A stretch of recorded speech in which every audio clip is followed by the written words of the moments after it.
গল্পের শুরুতে আমরা দেখি জাং ইয়ক নামের একটি ছেলেকে, যে প্রচন্ড জ্বর আর জন্ডিসের কারণে হাসপাতালে ভর্তি ছিল। তখন একজন নার্স জাং ইয়কের বেডের কাছে আসে। জাং ইয়ক তার প্রথম চাকরিতে যোগ দিতে চাচ্ছিল, কিন্তু নার্স তাকে আরো কিছুদিন এখানে বিশ্রাম নিতে বলে, আর এটি বলে সে সেখান থেকে চলে যায়। কিছুক্ষণ পর জাং ইয়কের মা বাবা সেখানে আসে, কিন্তু তারা সংক্রমিত হওয়ার ভয়ে তার কাছে যাচ্ছিল না। অন্য রোগীরা তাকে নিয়ে ঠাট্টা করছিল। তাদের মধ্যে একজন তার বন্ধুদের বলে যে তোমাদের কি মনে হচ্ছে না যে আমার হাতও হলুদ হয়ে যাচ্ছে? তার কথা শুনে জাং ইয়কের মা বাবা তাকে আই লাভ ইউ বলে দূর থেকে তাকে দেখে সেখান থেকে দৌড়ে পালিয়ে যায়। পরদিন সকালে নার্স দায়ন এসে জাং ইয়কের পাশের পর্দা সরাতেই অন্য রোগীরা সেই পর্দা আবার লাগানোর কথা বলে। তারা তাকে বলে এই মোটা খরগোশটির হ্যাপাটাইটিস এ হয়েছে, এটা বিপজ্জনক, এটা আমাদেরও হতে পারে। জায়ন তাদেরকে বলে যে হ্যাপাটাইটিস এ ছোঁয়াচে নয়, তোমরা গাদারা এর থেকে সম্পূর্ণ নিরাপদ থাকবে। দায়ন জাং ইয়কের জ্বর মাপে আর স্যালাইনের বোতলে হাত দিয়ে সেখান থেকে চলে যায়। রাতে জাং ইয়ক কিছুটা ভালো অনুভব করে আর সে তার স্যালাইনের স্ট্যান্ড নিয়ে হাসপাতালের করিডোরে হাঁটতে বের হয়। সেখানে সে দায়নকে সিগারেট খেতে দেখে ফেলে। তার চোখ দায়নের আঙ্গুলের আন্টের দিকে পড়তেই সে কিছুটা মন খারাপ করে ফেলে। দায়ন তখন তাকে বলে এটা আমার গ্রাজুয়েশন রিং। এই কথা শুনে জাং ইয়ক কিছুটা ভালো বোধ করে। ততক্ষণে সেখানে অন্য এক নার্স চলে আসে। তখন দায়ন সিগারেট উল্টো করে জাং ইয়ককে বকা দিতে শুরু করে আর বলে তুমি এখানে এসে কেন সিগারেট খাচ্ছ? এখানে সিগারেট খাওয়া যাবে না। আর এতে জাং ইয়ক একেবারে অবাক হয়ে যায়, কারণ সে তো সিগারেট খাচ্ছিল না, বরং দায়নও সিগারেট খাচ্ছিল। কিন্তু সে অবস্থা বুঝতে পেরে ক্ষমা চেয়ে সেখান থেকে চলে যায়। পরদিন দায়ন যখন জাং ইয়কের কাছে আসে তখন সে আগের রাতে তার উপর মিথ্যা দোষ চাপানোর জন্য ক্ষমা চায়, কিন্তু জাং ইয়ক তার এই আচরণে খারাপ কিছু মনে করেনি। এরপর দায়ন জাং ইয়কের ব্রেকফাস্ট তার অনুমতি না নিয়ে খেতে শুরু করে। সে জাং ইয়ককে বলে সরি, আমার খিদে পেয়েছিল। জাং ইয়ক বলে ঠিক আছে, কোনো ব্যাপার না, তুমি খেতে পারো। এরপর নার্স সেখান থেকে চলে যায়। রাতে জাং ইয়ক যখন চোখ খোলে তখন সে দেখে যে দায়ন তার বিছানায় মাথা রেখে ঘুমিয়ে আছে। হঠাৎ তার ঘুম ভেঙে যায় আর সে ঘাবড়ে সেখান থেকে দৌড়ে পালিয়ে যায়, কারণ তার মনে হচ্ছিল যে সে হয়তো অনেকক্ষণ ধরে সেখানে ঘুমোচ্ছে। কিছুক্ষণ পর যখন সে তার প্রিয় জায়গায় সিগারেট খেতে যায় তখন সে দেখে যে জাং ইয়ক সেখানে আগে থেকেই সিগারেট খাচ্ছে। সে তার উপর রেগে যায় আর তাকে সেখানে সিগারেট খেতে বারণ করে দেয়। এরপর যখন সে তাকে স্যালাইন দিতে যায় তখন জাং ইয়ক তাকে বলে আমাকে ক্ষমা করে দাও, আমি আর কখনো সিগারেট খাবো না। পরদিন যখন দায়ন হাসপাতালে আসে তখন জাং ইয়ক তাকে অনেক সুস্বাদু খাবার খাওয়ায়, যেটা সে অন্য রোগীদের কাছ থেকে চুরি করেছিল। দায়নের সেই খাবার খুব পছন্দ হয়। 2-3 দিনের মধ্যেই তারা দুজন একে অপরের খুব কাছাকাছি চলে আসে। পরদিন যখন ডাক্তার সেখানে আসে তখন তিনি জাং ইয়ককে বলে তুমি এখন বাড়ি যেতে পারো, কারণ তুমি এখন আগের থেকে সুস্থ হয়ে গেছো। এটা শুনে জাং ইয়ক বলে আমি এখনো ভালো বোধ করছি না, আমার মনে হচ্ছে আমার আরো কিছুদিন এখানে থাকা উচিত। ডাক্তার তাকে বলে তুমি যেতে পারো, বাকি বিশ্রাম আর চিকিৎসা তুমি বাড়িতেও নিতে পারবে। পরদিন জাং ইয়ক যখন সেখান থেকে যেতে শুরু করে তখন দায়ন সেখানে ছিল না, কারণ সে কোনো কারণে কিছুদিনের ছুটি নিয়েছিল। যাওয়ার আগে জাং ইয়ক নার্সদের তালিকা থেকে দায়নের নাম্বার, কিন্তু তখনই একজন নার্স এসে তাকে জিজ্ঞেস করে যে আপনি এসব কি শুরু করছেন, এখানে আপনার কি কাজ? এটি শুনে সে সেখান থেকে চলে আসে। এতে ভয় পেয়ে জাং ইয়ক পুরো নাম্বার দিয়ে টুকতে পারেনি, সে শুধু আগের কয়েকটা নাম্বার দেখতে পেয়েছিল। এরপর সে সেই রোগীদের কাছে যায় যারা তাকে মোটা খরগোশ বলতো। সে জোর করে তাদের সাথে বন্ধুত্ব করে নেয়, যাতে বন্ধুত্বের বাহানায় সে আবার দায়নের সাথে দেখা করতে এই হাসপাতালে আসতে পারে। জাং ইয়ক দায়নের পুরো নাম্বারটি যেহেতু টুকে নেয়নি, সে শুধু নাম্বারের আগে বসা সবগুলো সংখ্যা দিয়ে একটি তালিকা তৈরি করে আর এক এক করে সবাইকে ফোন করতে শুরু করে। অনেক চেষ্টা করার পরে অবশেষে সে দায়নের নম্বর খুঁজে পায়। দায়ন তাকে জিজ্ঞেস করে যে তুমি আমার নম্বর কোথায় পেলে, আর তুমি আমাকে ফোনই বা করলে কেন? জবাবে সে বলে যে আমি তোমাকে পছন্দ করি। তার কথা শুনে দায়ন তাকে বলে আমি আমার বাড়িতে একা আছি, তুমি কি আজকে এখানে আসতে পারবে? জাং ইয়ক সঙ্গে সঙ্গে দৌড়ে তার বাবার ঘরে যায় আর তার গাড়ির চাবি নিয়ে বিদ্যুতের গতিতে গাড়ি চালিয়ে দায়নের বাড়িতে পৌঁছে যায়। সে তাকে নিজের পাশে বসায়। দায়ন জাং ইয়ককে দেখে খুবই স্বাভাবিক থাকে, কিন্তু জাং ইয়ক দেখে যে দায়নের মন ভালো নেই, সে খুব চিন্তিত। এই কারণে সে সেখান থেকে চলে যেতে যায়। তখন দায়ন তাকে বলে আমি কি তোমাকে জড়িয়ে ধরে ঘুমাতে পারবো? যার ফলে সে তার সাথে ঘুমিয়ে পড়ে। আর যখন সে কোনো ভুল কাজ করার চেষ্টা করছিল তখন দায়ন তাকে বলে আবার এমন ভুল করো না। পরদিন সকালে যখন দায়ন ঘুম থেকে উঠে তখন সে দেখে যে জাং ইয়ক তার বাড়ির বাল্ব পরিবর্তন করে দিয়েছে আর তার জন্য রান্নাও করেছে। এইসব দেখে সে কাঁদতে শুরু করে আর তাকে কিস করে। এরপর ধীরে ধীরে জাং ইয়ক দায়নের খুব কাছাকাছি চলে আসে। সে তার সাথে দেখা করতে হাসপাতালেও যেত, তার বাড়ি পরিষ্কার করে দিত আর তাকে তার বাবার গাড়িতে করে বাইরে ঘুরতেও নিয়ে যেত। এরপর একদিন সে দেখে যে দায়নের গ্রাজুয়েশন রিং তার কাছে নেই। জাং ইয়ক জিজ্ঞেস করায় সে তাকে বলে যে সেটা কোথাও হারিয়ে গেছে। গেছে। একদিন জাংওয়েক দায়ুনকে বলে, যখন আমি চাকরি পেয়ে যাব তখন তোমার এই চাকরিটা ছেড়ে দিও, কারণ আমি চাকরি পাওয়ার পর তোমার আর চাকরি করতে হবে না, তোমার সব ভরণ পোষণ আর দেখভাল আমিই করব। এতে দায়ুন আর কিছু বলে না। দায়ুন তাকে বলে যে আমার কাছে জিজু ভ্রমণের একটি টিকিট আছে, তুমি কি আমার সাথে যাবে? জাংওয়েক এতে রাজি হয়ে যায়। আর এরপর তারা দুজন ভ্রমণের জন্য কেনাকাটা করতে থাকে। সেখানে দায়ুন জাংওয়েক এবং তার নিজের জন্য একই ধরনের টি শার্ট কিনতে চায়, কিন্তু জাংওয়েকের আকারের কোনো শার্ট তারা খুঁজে পায় না। এতে জাংওয়েক কিছুটা বিরক্ত হয়। পরদিন দায়ুন জিজু যাওয়ার জন্য বিমানবন্দরে জাংওয়েকের জন্য অপেক্ষা করছিল। যখন সে সেখানে আসে তখন সে তাকে ঠিক তার নিজের মতোই আকারে একটি জুতো উপহার দেয়। সে বলে যে তুমি দেখো, পরের ক্রিসমাসের মধ্যে আমি আমার পুরো ওজন কমিয়ে ফেলবো, তখন আমরা দুজন একই ধরনের শার্টও পরবো। সে জুতোটি পরে দায়ওয়ানকে দৌড়ে দেখাতে শুরু করে।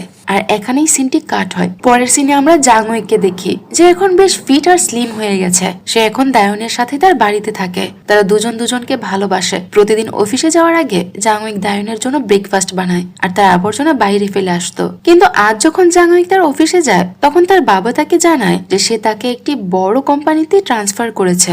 সন্ধ্যায় যখন দায়নের ডিউটি শেষ হয় তখন সে দেখে যে জাংওয়েক একটি নতুন গাড়ি নিয়ে তার জন্য অপেক্ষা করছে। সে তার কাছে গেলে সে তাকে জানায় যে এটা তার নতুন গাড়ি। সে তাকে একটি আংটিও উপহার দেয় আর জানায় যে তার একটি বড় কোম্পানিতে ট্রান্সফার হয়েছে, কিন্তু তুমি চিন্তা করো না, আমি প্রতি 2-3 দিন অন্তর তোমার সাথে দেখা করতে আসবো। পরদিন জাংওয়েক যখন তার অফিসের জন্য বের হয় তখন সে তার আশেপাশের লোকদেরকে দেখে যে তারা তাদের গাড়িতে বসে নিজেদের প্রস্তুত করছে অফিসে যাওয়ার জন্য। সে তাদেরকে দেখে তাচ্ছিল্য করে বলে যে এই লোকগুলো তাড়াতাড়ি কেন ঘুম থেকে ওঠে না আর বাসা থেকে কেন তৈরি হয়ে আসে না, গাড়ির মধ্যে বসে তাদের কেন তৈরি হতে হবে অফিসে যাওয়ার জন্য। জাংওয়েক যখন অফিসে পৌঁছায় তখন তার বস তাকে তাদের নতুন ক্লায়েন্টদের সাথে পরিচয় করিয়ে দেয়। আজ ইয়ং নামের একটি মেয়েও যোগ দিয়েছে। তারা দুজন একই প্রজেক্টে একসাথে কাজ করতে চলেছিল, কিন্তু ইয়ং জাংওয়েকের সাথে খুব খারাপ ব্যবহার করত। জাংওয়েক সবাইকে মুগ্ধ করার জন্য নিজের টাকায় কফি নিয়ে আসে, কিন্তু ইয়ং তার কাছ থেকে কফি ছিনিয়ে নিয়ে সবাইকে এমন ভাবে বিতরণ করে যেন সে কফিটা নিজেই এনেছে। জাংওয়েকের তার এই আচরণে আরো রাগ হতে থাকে। রাতে যখন সে দায়নের কাছে ফেরে তখন সে খুব ক্লান্ত ছিল। দায়ন তাকে বলে, তোমার কি মনে হয় না যে আমাদের ক্রিসমাসের জন্য জিজু যাওয়ার টিকিট এখন থেকে বুক করে নেওয়া উচিত? তুমি দেখো কবে বুকিং করতে হবে। পরদিন সব কর্মচারী তাদের ডিজাইন ক্লায়েন্টের সামনে উপস্থাপন করে। ক্লায়েন্টের ডিজাইন খুব পছন্দ হয়, কিন্তু সে তাদেরকে বলে যে প্রজেক্টের ব্রিজটার ডিজাইন ভার বহন করতে পারবে না, যার ফলে ক্লায়েন্ট তাদের ব্রিজটি পুনরায় ডিজাইন করতে বলে। আর জাংওয়েককে ডিজাইনটি ব্যক্তিগতভাবে পরীক্ষা করার কথাও বলে। এবার সে ইয়ংকে ঠিক সেভাবেই বিরক্ত করতে শুরু করে যেমনটা সে তাকে করেছিল। সে তার সব ডিজাইনে ভুল বের করতে শুরু করে। তাকে ডেডলাইনের আগেই কাজ শেষ করতে হতো, তাই সে রাতভর সেখানে কাজ করার সিদ্ধান্ত নেয়। জাংওয়েক যখন বাড়ি আসে তখন সে দায়নকে কিস খেয়ে তার কোলে ঘুমিয়ে পড়ে। পরদিন যখন সে অফিসের জন্য বের হয় তখন দায়ন তাকে বলে যে তোমার প্রতিদিন এত লম্বা ড্রাইভ করে আসা যাওয়ার দরকার নেই, আমরা সপ্তাহে একবার দেখা করতে পারি আর তুমি সেখানে ভালো কোনো বাসা দেখে থাকতে পারো। সেখান থেকে জাংওয়েক যখন অফিসে পৌঁছায় তখন সে দেখে যে ইয়ং রাতভর বাড়িতে যায়নি আর তার অবস্থা খুবই খারাপ ছিল। সে শুধু খাচ্ছিল আর কাজ করছিল। সে খাবারের জিনিসগুলো পুরো ডেস্কে ছড়িয়ে রাখে। ইয়ং এর আচরণ দেখে জাংওয়েকের খুব রাগ হয়। সে তার কাছে গিয়ে রেগে বলে যে হয় খেয়ে নাও নয়তো কাজটা আগে শেষ করো, যে কোনো একটা করো, দুটো একসাথে করে তুমি কি অবস্থা করছো অফিসের, সেটা কি লক্ষ্য করেছো? ইয়ং কাঁদতে শুরু করে আর বলে যে এইসব তোমার জন্যই হয়েছে। এটি দেখে জাংওয়েকের খুব খারাপ লাগে আর এরপর সে ইয়ং এর ডিজাইনটিকে উল্টে দেয় আর তাকে বুঝায় যে এইভাবে তার ডিজাইনটি কাজ করবে আর সেটা ভারও নিতে পারবে। পরদিন ইয়ং জাংওয়েকের ডিজাইনটি সেখানে উপস্থাপন করে আর তার ডিজাইনটি সবার পছন্দ হয়। সবার সেখানে জাংওয়েক আর ইয়ং দুজনের প্রশংসা করে। ইয়ং এখন আর তাকে ঘৃণা করে না, কারণ জাংওয়েক তাকে সাহায্য করেছিল আর তার জন্যই সে আজকে সবার কাছে প্রশংসিত। সে তাকে নিজের সাথে ডিনারে নিয়ে যায়। তারা দুজন বসে সেখানে খাচ্ছিল। তখনই জাংওয়েকের কাছে দায়নের ফোন আসে। সে তাকে জিজ্ঞেস করে যে তুমি কখন ফিরছো, আমার তোমার সাথে কিছু খুব জরুরি কথা আছে। জাংওয়েক বলে আজ আমি বাড়ি ফিরতে পারবো না, কারণ আমার কাজ এখনো শেষ হয়নি। আমি আমার বসের সাথে আছি, সে আমাকে ফোনে কথা বলতে দিচ্ছে না, আমি তোমার সাথে পরে কথা বলবো। সে এই কথাগুলো বলে দায়নকে এড়িয়ে যায়। এরপর একদিন জাংওয়েক বাড়িতে আসা মাত্রই দায়ন তাকে আবর্জনা বাইরে ফেলে দিতে বলে, কিন্তু জাংওয়েক তাকে বলে যে আমি খুব টায়ার্ড, তুমি তো এটা ফেলতে পারো, আমার জন্য প্রতিদিন কেন রেখে দিতে হবে? তুমি নিজের কাজগুলো নিজে করতে পারো না? জবাবে দায়ন বলে আমিও 8 ঘন্টা কাজ করি, কিছুদিন ধরে আমার ভালো লাগছে না, আমার পিরিয়ড হচ্ছে না, কিন্তু তোমার কাজ কাছে তো আমার জন্য কোনো সময়ই নেই। আমার কেমন লাগছে, আমি কেমন আছি সেটা তুমি খোঁজে নিচ্ছ না। জাংউইক তাকে জিজ্ঞেস করে যে তুমি কি ডাক্তার দেখিয়েছ?